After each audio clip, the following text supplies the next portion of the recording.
여러분 안녕하십니까? 여수 MBC 뉴스데스크입니다. 포스코가 창사 55년 만에 첫 파업 갈림길에 섰습니다. 노사는 올해 임금단체 협상을 20차례 진행했지만 접점을 찾지 못했는데요. 노조는 찬반 투표 등의 절차를 밟아 파업 여부를 결정할 방침입니다. 유민호 기자입니다. 포스코 노사는 지난 5월부터 임단협에 나서 20차례 교섭을 벌였습니다.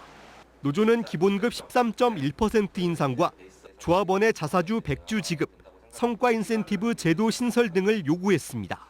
양측은 석 달간 마주 앉아 협상을 이어갔지만 접점을 찾지 못했고 노조는 최근 교섭 결렬을 선언했습니다. 직원의 최근 5년간 평균 임금 인상률은 2.1% 수준. 여기에 최정우 포스코그룹 회장을 비롯한 주요 경영진이 100억 원 규모의 주식을 증여받은 것도 자극이 됐습니다. 노조는 교섭 과정에서 사측이 제시안을 제대로 내놓지 않고 불성실한 태도를 보였다고 주장합니다. 좀 무성의한 대답으로 차후에 주겠다. 빠른 시일 안에 주겠다. 그래서 저희는 날짜까지도 좀 말씀을 드렸어요. 언제 주실 수 있냐. 하지만 그 날짜를 정확히 말씀을 안 해주셨고요. 그래서 좀 그 상황에서 이제 더 이상의 교섭은 좀 불필요하다 생각이 들어서. 포스코는 노조의 복귀를 촉구하면서 향후 성실히 교섭에 임하겠다는 입장입니다. 최근 김학동 부회장은 모든 임직원에 이메일을 보내 충분히 논의되지 않은 상태에서 목표를 정해놓은 것처럼 빠르게 진행된 임단협 흐름이 우려된다고 밝혔습니다. 또 공급 차질 시 막대한 페널티를 맞을 수 있다며 구성원 설득에 나섰습니다. 대립이 이어지는 가운데 노조는 6일과 7일 광양과 포항에서 연이어 쟁의 대책위원회를 출범하고 파업 여부와 방향을 논의할 계획입니다. 만약 조합원 찬반 투표 등을 거쳐 파업이 결정되면 포스코는 창사 55년 만에 첫 파업에 들어가게 됩니다. MBC 뉴스 유민호입니다.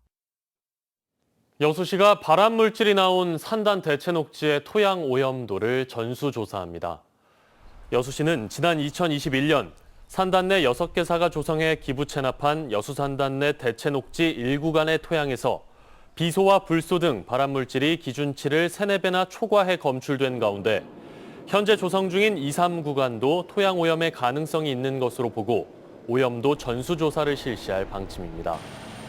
시는 토양 오염도 전수조사 방식을 두고 직접 조사할지 대체 녹지 조성 산단 입주 기업들에게 맡길지에 대해 현재 논의하고 있다고 밝혔습니다. 전동 킥보드와 공유 자전거가 인도 곳곳에 방치돼 있습니다. 인도를 가로막거나 쓰러져 있는 경우가 많아서 특히 장애인들의 보행을 방해하고 있는데요. 안준호 기자가 취재했습니다. 목포 평화광장 인근 인도입니다. 인도 한가운데는 물론 인도 곳곳에 전동 킥보드와 공유 자전거가 아무렇게나 세워져 있습니다. 주로 다니던 길을 기억해서 걷는 시각 장애인들에게는 갑자기 생긴 이들 전동 킥보드들은 위협적인 존재일 수밖에 없습니다. 있네요. 바로 이거 뭐야? 이게 뭐지? 이건 자전거예요? 어? 이게 자전거인가? 근데 이런 것도 내가 가는 길에 딱 이렇게 돼 있었잖아. 전동 킥보드는 발에 걸리기 쉬운 낮은 형태라 시각 장애인의 보행에 더욱 위험합니다. 인도에 설치된 시각 장애인용 점자 블럭을 아예 가로막아버린 공유 자전거도 있습니다. 위험할 정도가 아니라 마음속으로 몸이 아주 어떻게 표현을 해야 될까요? 깜짝 놀라죠. 몸이 곤두서죠. 몸이 불편해 전동 휠체어를 타는 이들도 전동 킥보드와 자전거로 불편하기는 마찬가지. 특히 좁은 인도에 전동 킥보드 등이 세워져 있을 경우 오도 가도 못하고 결국 도로로 내려와야 할 때도 있습니다. 우리가 그 전동 킥보드를 들 수가 없기 때문에 다시 뒤돌아가서 경사로 있는 데를 찾아서 다시 되돌아가는 그런 일이. 최근 이용이 급격하게 늘고 있는 전동 킥보드와 공유형 자전거. 누군가에게는 편리한 이동수단일 수 있겠지만 아무렇게나 방치할 경우 또 다른 누군가에게는 큰 불편을 초래할 수 있습니다. MBC 뉴스 안준호입니다. 광양 지역 바닷물에서 비브리오 폐혈증균이 확인돼 보건당국이 주의를 당부했습니다. 광양시는 최근 비브리오 폐혈증 유행 예측 조사 결과 광영동 도촌포구와 진월면 망덕포구 해수에서 해당 균이 확인됐다고 밝혔습니다. 비브리오 폐혈증은 해수 온도가 오르는 5월부터 시작해 8월에서 9월 집중적으로 환자가 발생합니다. 기저질환이 있는 고위험군은 치사율이 50% 안팎으로 높아 상처가 있으면 바닷물 접촉을 피하고 손 씻기 등 개인위생 수칙을 잘 지켜야 합니다. 당도가 높기로 소문난 순천 나간배가 요즘 인기가 많습니다. 국내 수요는 주춤하지만 동남아 수출길로 눈을 돌려 재배 농가마다 높은 소득을 기대하고 있습니다. 최우식 기자가 보도합니다. 순천시 나간면 2공리 1헥타르 남짓한 과수원에 탐스럽게 익은 배가 가을 수확을 기다리고 있습니다. 나간 배는 전체 재배 면적 175헥타르에서 한 해 5,500여 톤을 생산해 지난해 150억 원의 소득을 올렸습니다. 나간 배는 지난 4월 소비자들로부터 최고의 가치를 인정받아 대한민국 대표 브랜드 대상을 수상했습니다. 최근에는 국내 소비가 다소 주춤한 사이 외국, 특히 동남아 수출이 꾸준히 늘고 있습니다. 태양을 많이 받아서 이 배의 맛이 더욱더 다른 지역보다도 와삭와삭하며 당도가 좋아서 대만이나 이런 곳에서 최고의 나간배를 선호를 하고 있는 중입니다. 수확한 배는 선별장을 거쳐 박스에 담겨 선적되는데 영농법인과 거점 산지 유통센터를 거쳐 지난해 473톤을 수출했고 올해 수출 목표는 500톤입니다.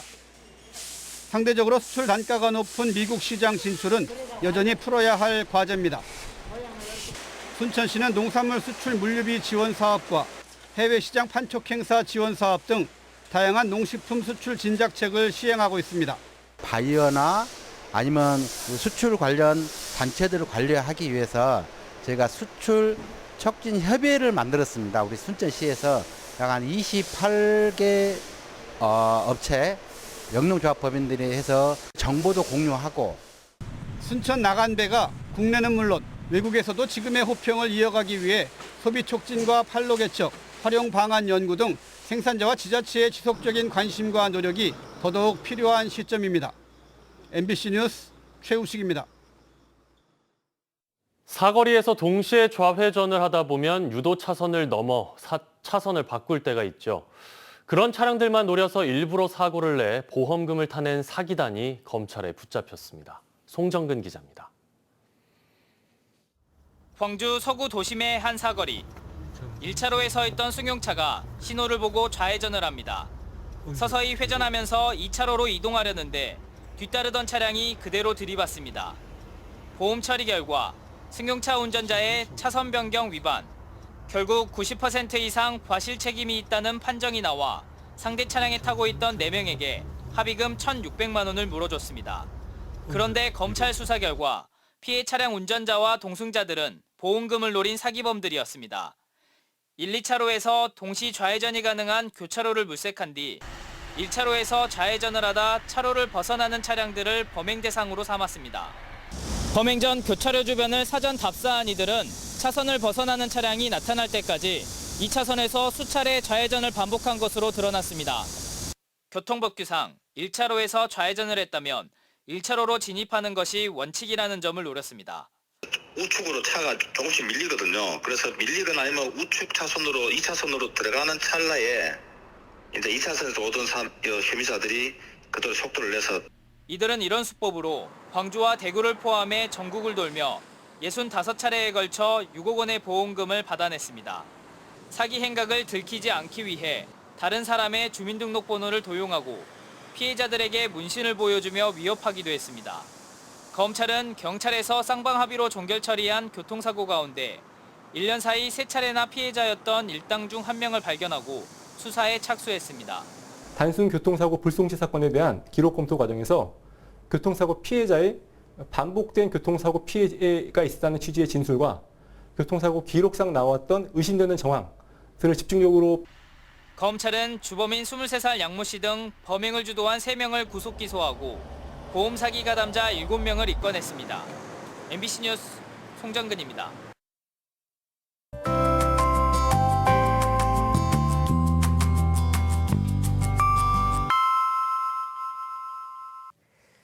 날씨와 생활정보 정리해드리는 생활포커스입니다. 지난달 폭우와 폭염 등 날씨 영향으로 소비자 물가가 4개월 만에 가장 큰 폭으로 상승했습니다. 통계청이 발표한 8월 전남 지역의 소비자 물가는 1년 전보다 3% 올랐습니다. 전라남도가 지역 대규모 문화체육 행사와 연계한 남도 한 바퀴 가을 특별 상품을 준비했습니다. 매주 일요일에는 전남 도립미술관을 경유하는 순천 광양 상품이 운영됩니다. 순천시에서는 대학원생도 학자금 대출 이자를 지원받을 수 있을 것으로 보입니다. 순천시는 학자금 대출 이자 지원 대상을 대학원생까지 확대하고 대학을 졸업한 미취업자의 신청 기한을 2년에서 5년으로 연장하는 조례 개정안을 시의회 임시회에 제출할 계획입니다. 오늘도 종일 구름 많은 가운데 낮 동안은 무더위가 기승을 부렸습니다. 여수를 제외한 전남 동부 지역에는 폭염주의보가 발효되어 있는데요. 내일도 낮 기온이 크게 오르면서 순천이 32도까지 오르겠습니다. 그 밖의 지역도 30도 안팎의 더위가 이어지겠습니다. 수요일에 내일은 대체로 맑겠지만 오후 한때 갑작스런 소나기를 주의하셔야겠습니다. 소나기로 인한 비의 양은 5에서 40mm로 예상됩니다. 자세한 지역별 기온 보겠습니다. 내일 아침 기온은 고흥 20도, 광양과 순천이 22도, 여수 23도로 출발합니다. 한낮 기온은 여수 29도, 고흥 30도, 광양 31도, 순천은 32도까지 오르면서 후덥지근하겠습니다. 해상에는 대체로 맑겠습니다. 바다의 물결은 앞바다에서 1에서 2m, 먼바다에서는 최고 3m 안팎의 높은 파도가 일겠습니다. 항해나 조업하는 선박에 주의가 필요합니다. 여수의 내일 만조 시각은 오후 1시 25분, 간조 시각은 오후 7시 12분입니다. 지금까지 생활포커스 송유라였습니다. 남해안권 발효식품산업지원센터가 지역 발효식품 산업의 원천인 세균과 효모, 곰팡이 등의 자원 확보에 나섰습니다. 지난해 설립돼 올해 본격적인 운영에 들어간 발효식품센터는 관내 발효식품 업체와 농가, 과수원 등에서 다양한 발효 미생물 균주를 수집해 선발하고 있으며 우수 균주들에 대한 특허 출원을 통해 지적 재산권을 확보할 계획이라고 밝혔습니다. 센터 측은 특히 오는 2025년까지 미생물은행 운영을 통해 2,500여 종의 미생물 자원을 확보한 뒤 이를 연구기관과 농가에 분양 공급할 계획입니다. 여수광양 항만공사가 네덜란드 친환경 인증기관에서 해양 폐플라스틱 수거 인증인 OBP를 3년 연속 획득했습니다. 해당 인증은 해양에 유입된 플라스틱을 수거해 오염을 막기 위한 목적으로 만들어졌으며 항만공사는 청소업체와 협업해 지난 2021년 국내에서 최초 인증을 받았습니다.